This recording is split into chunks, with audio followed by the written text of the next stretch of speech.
Alors, je pose juste la question, mais est-ce que Chelsea nous aurait pas scam? Parce qu'à la base, on nous a promis un joueur de foot professionnel en prêt, et au final, on s'est retrouvé avec un brouter sénégalais. Et si vous ne me croyez pas, regardez ce qui apparaît quand je tape brouter sénégalais sur Google. Il y a zéro van. Alors, peut-être que l'avion est vraiment retourné à Londres, et que c'est comme le clone de Gucci Mane, on sait pas. C'est pas vraiment lui. Il y a mon chat qui gratte à la porte. Wesh. Faites les couilles, doudou. Bref, moi c'est Matigno, et on est parti pour ce débrief. 3-0 à l'extérieur contre Mönchengladbach. Cette victoire, elle confirme vraiment notre début de saison de ouf, en portant notre total à 13 victoires pour 13 matchs joués, toutes compétitions confondues. On bat donc le record de l'AC Milan en 92-93. Alors oui, il y a à redire sur l'adversité, etc. Mais pour ceux qui disent cet argument, dans ce cas, pourquoi on le fait pas toutes les saisons? Surtout qu'en fait, ce qui est surtout rassurant, c'est qu'on arrive à faire ça sans deux de nos cadres, Davis et Musiala. Alors on peut un peu imaginer ce que ça va donner quand nos cadres seront vraiment de retour. Alors le déplacement à l'extérieur à Gladbach, c'est vraiment la bête noire du Bayern, pour ceux qui ne savent pas. Ce club fait de la magie noire. Yann Sommer, juste à l'époque, c'était paranormal. Et encore aujourd'hui, le bus retardé, donc le match 15 minutes en retard. Kane qui ne fait pas de stats, aucun but, aucune passe décisive pour Kane sur ce match, c'est paranormal aussi. Bref, faut bannir ce club. Et s'ils peuvent partir en seconde division, d'un point de vue bavarois, ça se prend. Même si bon, c'est un club historique de Bundesliga et c'est vrai que ce serait dommage de les voir tomber en seconde division. Surtout quand on voit l'ambiance de leur stade. Sur ce match, c'était le feu total. Et gros big up aux supporters bavarois qui ont créé un tifo de zinzin et qui à partir du premier but on n'entendait plus que dans le stade. Donc voilà la composition de départ mise par Vincent Kompany. Donc il a vraiment fait le choix de faire tourner, ce qui est normal, on affronte quand même le dernier de Bundesliga. Donc il faut donner du temps de jeu à tout le monde. J'en attendais beaucoup sur ce match de Jonas Urbig, sauf que bon finalement il a pas eu grand chose à faire. On verra après pourquoi, mais on n'a pas vu énormément de lui. De Kim Min-jae, mais bon pareil, défensivement, le match est dur à juger parce qu'il n'y avait pas de menace offensive. De Nicolas Jackson, mais bon, je préfère en rire.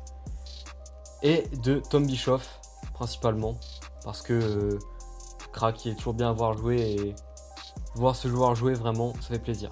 Dommage qu'il commence pas à son poste. Les deux équipes rentrent bien dans le match.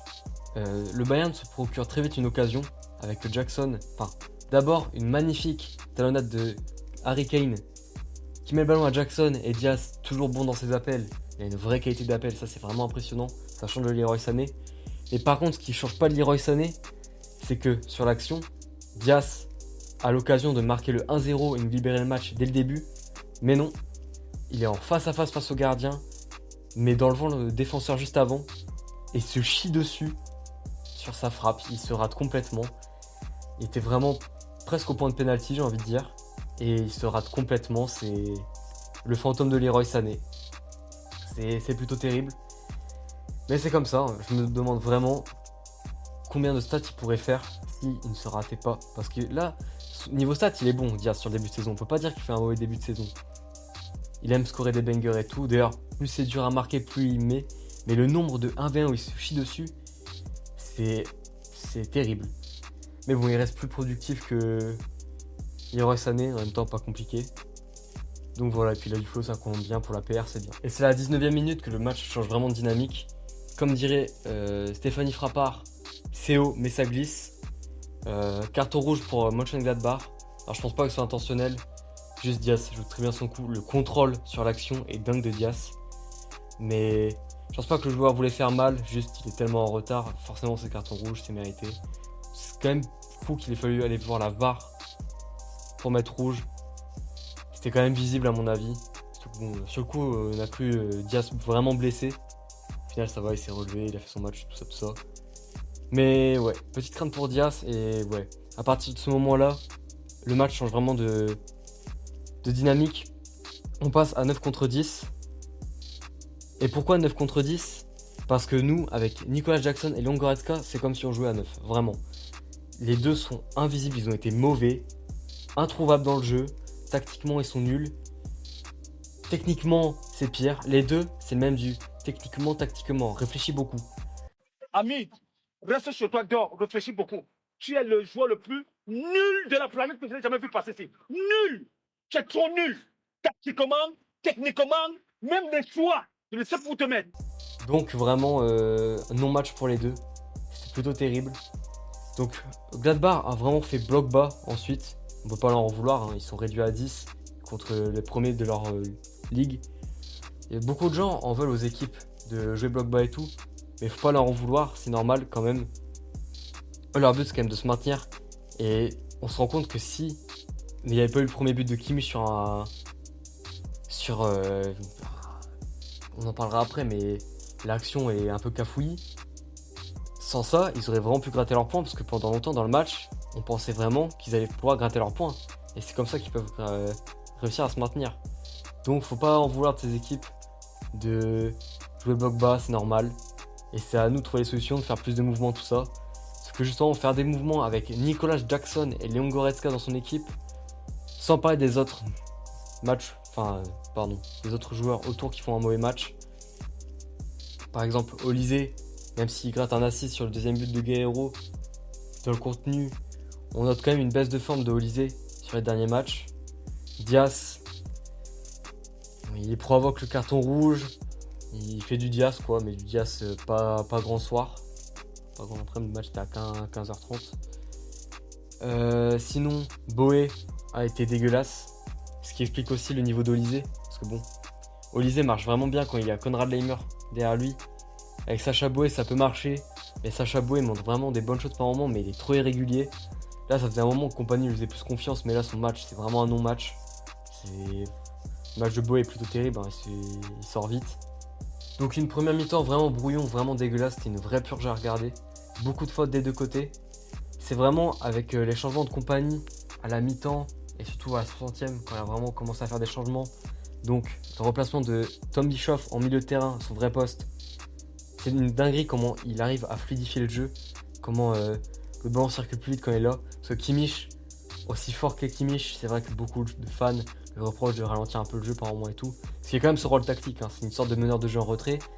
C'est son rôle de ralentir le jeu et de permettre ce jeu un peu de possession entre guillemets. Donc faut pas lui en vouloir. Mais derrière, Bischoff permet de vraiment faire un bon équilibre je trouve. Et les deux matchs vraiment bien ensemble. Goretzka passe défenseur central, moins il touche de ballon, mieux c'est, donc voilà. Et je sais même pas il a touché combien de ballons après, parce que la défense avait rien à faire. Mais ouais, il a eu à dégager un ballon en corner, je crois, à un moment, c'est tout. Étonnamment, Goretzka était meilleur à partir du moment où il ne touche pas de ballon. Chacun en fera ses conclusions. Et l'entrée de Laimer, l'entrée qui change tout, avec celle de Gnabry. Mais Laimer, faut vraiment se concentrer dessus, à quel point on est maintenant dépendant de lui. Maintenant, la communauté bavaroise, vraiment, lui jette ses fleurs et tout. Mais il est encore trop scoté. Dans le sens où c'est... Si on devait faire un top des meilleurs latéraux du monde, droit comme gauche, parce que maintenant il peut jouer des deux côtés, c'est ça qui est fort avec lui. Compagnie l'a essayé en tant que latéral intérieur faux pied, qui rentre dans le milieu de terrain. Ou même latéral, qui est capable de dédoubler par l'extérieur. Donc, dans le top, tu mets combien? Parce que bon, il y a Hakimi, Mendes, tout ça, voilà. C'est imbougeable. Ça, c'est un fait. Mais Laimer dans son profil. Genre, est-ce que ça peut taper un Cucurella là? Pour de vrai. Parce que les deux sont aussi complets. Les deux sont présents dans les grands matchs. Solide défensivement, apporte offensivement. Arrive à rentrer dans le milieu de terrain. Pour moi, la comparaison peut se faire. Donc le premier but arrive à la 64e minute, comme j'ai dit. Sur un centre de Laimer qui arrive dans les pieds de Gnabry. Gnabry, intelligemment, la décale sur Kimmich. Kimmich qui tente une première frappe à la Stéphane Curie. Jamais ce truc allait rentrer. Frappe directement, enfin tombe sur le défenseur directement. Par chance, retombe dans ses pieds. Il refrappe. Cette fois-ci, elle rentre. Et le match est enfin libéré. Ça a vraiment fait du bien à l'équipe, ça se voit. Et surtout qu'après ça, le Borussia Mönchengladbach a vraiment commencé à arrêter de faire un bloc, forcément, ça a dû forcément les ouvrir. Et après ça, magnifique action, au pressing, à la 69e minute, Diaz et Kimmich font des superbes récupérations de balles. Passe à Olise, Guerreiro fait un appel dans l'axe, masterclass, Olise lui met. Sur l'action, je pensais qu'il était hors jeu, mais pas du tout en fait. On voit ensuite qu'il était couvert de l'autre côté par un positionnement catastrophique d'un défenseur adverse. Et il a eu le sang-froid, il se retourne, il la met face au goal. propre. Franchement, magnifique but. Et le troisième but, sur l'entrée de Lennart Karl. Ce gosse est génial, hein, vraiment. Je commence vraiment à me hype là. Pour ceux qui veulent voir ma vidéo que j'ai faite, ma première vidéo de ma chaîne du coup, c'est sur ce petit gamin, Lennart Karl.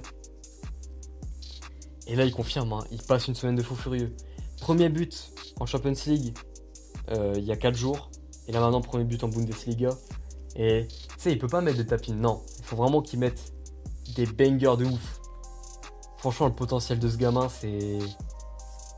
Je lui souhaite tout le meilleur et vraiment, ça commence à devenir croustillant. Je vois sur les réseaux, pardon, ça parle beaucoup de lui et tout. Et ce gosse va vraiment aller loin, je pense. Comme fait notable, sinon, il y a Tom Bischoff qui a provoqué un penalty sur un corner adverse. Le petit Tom s'est cru à WrestleMania. C'est pour ça que j'aime pas les délires de ceinturer tout sur corner. Je sais pas si c'était intentionnel ou si juste il a ceinturé, il a glissé avec. Et peut-être que le joueur a bien joué le coup et est tombé avec. Bref, je sais pas. Mais penalty provoqué. Heureusement, le joueur se foire complètement. Il met poteau. Donc c'est bien, ça garde le clean sheet pour Jonas Urbig. Et peut-être que du coup dans l'esprit de compagnie, ça va pas trop faire erreur pour Bischoff. Pour essayer de le garder dans la hiérarchie. Faut vraiment qu'il ait le plus de temps de jeu. Donc j'espère que ça va pas lui coûter.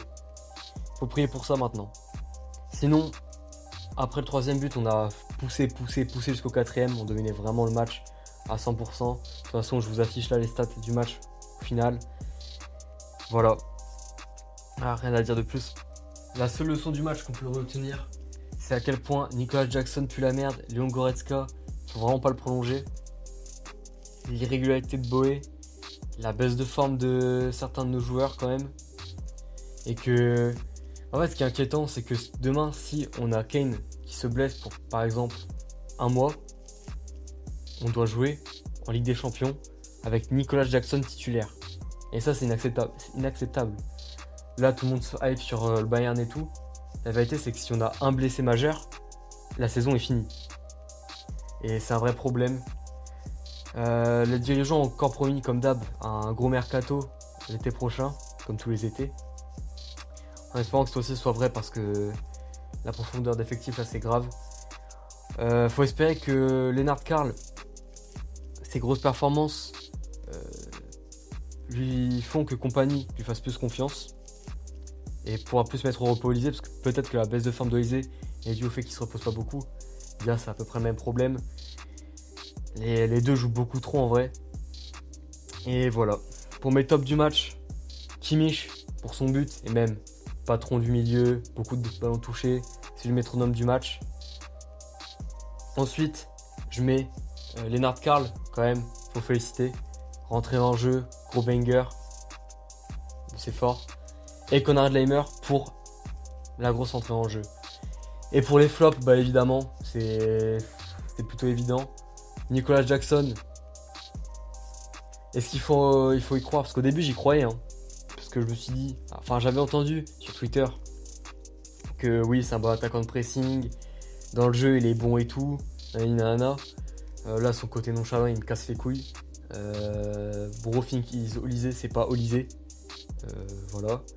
Ensuite, Goretzka, il n'y a rien à dire, ça fait des années.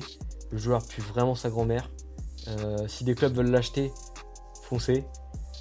Et Sacha Boé, mauvais match, rien à dire de plus. J'espère vraiment qu'il va réussir à avoir de la régularité. Ce serait vraiment bien. Et voilà. C'est fini pour le débrief d'aujourd'hui. De base, j'aurais voulu le sortir hier.